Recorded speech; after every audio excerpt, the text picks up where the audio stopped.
Imagine que tu as à lire un livre sans savoir l'objectif de l'auteur, sans avoir lu l'intro, l'index, la conclusion. Généralement, on va galérer. Et au contraire, plus on a une vue globale de l'ensemble du livre, et plus on va mieux comprendre les détails et chacune des parties du livre.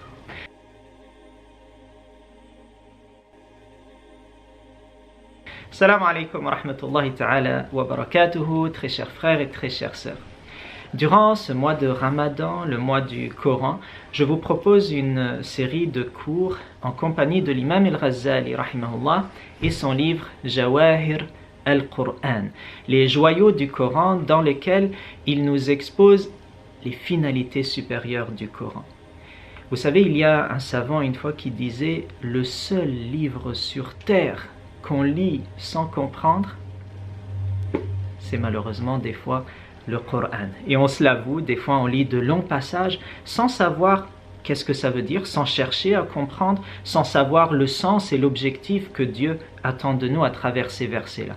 Eh bien, la lecture de Jawahir al-Qur'an, le livre de l'imam al-Ghazali, nous permet de mettre les versets en lien avec les finalités supérieures et ainsi avoir une bien plus profonde compréhension du Coran. Inch'Allah, durant cette série de cours, on fera aussi des exercices pratiques et il y aura des cours additionnels dans lesquels on va voir quelle structure mettre en place pour méditer le Coran. Comment méditer le Coran si je ne suis pas arabophone? Et puis l'éthique qu'il y a à avoir pour aborder le livre sacré. Si vous êtes intéressé, ce sera au plaisir, Inch'Allah, de vous retrouver dans cette série durant le mois de Ramadan. Le plan de cours offre plus ample détails.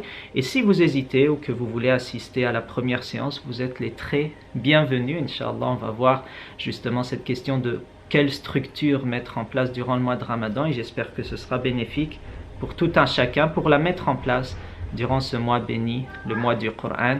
Salam alaikum wa rahmatullah.